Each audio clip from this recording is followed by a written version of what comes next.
Assalamualaikum warahmatullahi wabarakatuh. Saya Nadia Ayusa Putri dari kelas PA4 2019 Program Studi Pendidikan Agama Islam. Presentasi ini saya buat untuk memenuhi tugas pengembangan media dan sumber belajar dengan judul materi karakteristik pemilihan media. Sebelum memasuki materi karakteristik pemilihan media, terlebih dahulu kita harus mengetahui pengertian media pembelajaran. Media pembelajaran secara umum adalah alat bantu proses belajar mengajar atau segala sesuatu yang dapat dipergunakan untuk merangsang pikiran, perasaan, perhatian, dan kemampuan atau keterampilan pembelajaran, sehingga dapat mendorong terjadinya proses belajar. Media pembelajaran biasanya dipahami sebagai benda-benda yang dibawa masuk ke ruang kelas untuk membantu efektivitas proses belajar mengajar. Adalah karakteristik pemilihan media. Terdapat 5 karakteristik pemilihan media. Yang pertama, sesuai dengan tujuan.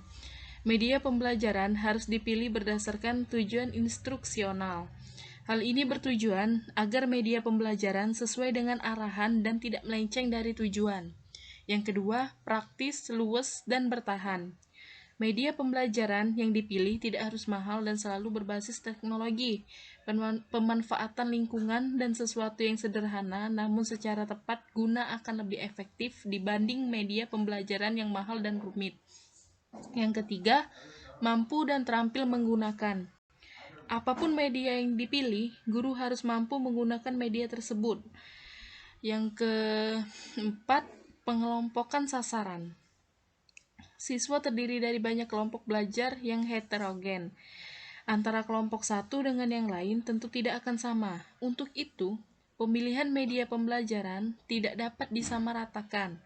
Memang untuk media pembelajaran tertentu yang bersifat universal masih dapat digunakan. Namun untuk yang lebih khusus, masing-masing kelompok belajar harus dipertimbangkan pemilihan media pembelajaran untuk masing-masing kelompok. Dan yang terakhir, mutu teknis. Pemilihan media yang akan digunakan harus memenuhi persyaratan teknis tertentu. Guru tidak bisa asal begitu saja menentukan media pembelajaran meskipun sudah memenuhi kriteria sebelumnya. Yang ketiga adalah karakteristik jenis media pembelajaran. Yang pertama, media visual diam. Dapat berupa diagram atau bagan. Bagan merupakan media yang berisi tentang gambar-gambar, keterangan-keterangan, daftar-daftar, dan sebagainya. Yang kedua, audio tape. Audio tape ini memiliki kelebihan baik untuk siswa yang sedang belajar mendengar, pengisi waktu saat menunggu, mendengar sambil melakukan mobilitas, dan juga mempunyai kekurangan, yaitu kurang fleksibel, dan hal-hal penting tidak bisa digarisbawahi atau diberi tanda khusus. Yang ketiga, video. Video juga memiliki kelebihan dan kekurangan. Kelebihannya yaitu baik untuk semua yang sedang belajar mendengar dan melihat, bisa menampilkan gambar, grafik, atau diagram, dan kekurangannya sering dianggap sebagai hiburan TV. Kegiatan melihat video tape adalah kegiatan pasif. Yang keempat, computer based training. Ini juga ada kelebihan dan kekurangan. Kelebihannya, tampilannya bisa menghasilkan kombinasi antara tulisan, teks, suara, audio, gambar, video, serta animasi, dan dapat mengakses informasi secara instan dari manapun yang dicakup dari aplikasi tersebut.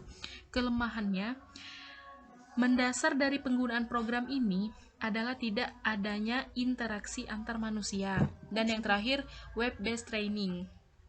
Kelebihannya dapat mengkombinasikan kelebihan video, kecepatan komputer, dan akses internet, dan kelemahannya perlu biaya mahal untuk melengkapi peralatan. Terakhir adalah tujuan media pembelajaran. Tujuan media pembelajaran ada dua, yaitu secara umum dan secara khusus. Secara umum, tujuan penggunaan media pembelajaran adalah membantu guru dalam menyampaikan pesan-pesan atau materi pelajaran kepada siswanya, agar pesan lebih mudah dimengerti, lebih menarik, dan lebih menyenangkan kepada siswa. Selanjutnya, tujuan media pembelajaran secara khusus, terdapat 5 tujuan, yaitu Yang pertama, memberikan pengalaman belajar yang berbeda dan bervariasi sehingga merangsang minat siswa untuk belajar. Yang kedua, menumbuhkan sikap dan keterampilan tertentu dalam bidang teknologi. Yang ketiga, menciptakan situasi belajar yang tidak mudah dilupakan oleh siswa. Yang keempat, untuk mewujudkan situasi belajar yang efektif. Dan yang terakhir, untuk memberikan motivasi belajar kepada siswa. Mungkin itu saja. Terima kasih. Wassalamualaikum warahmatullahi wabarakatuh.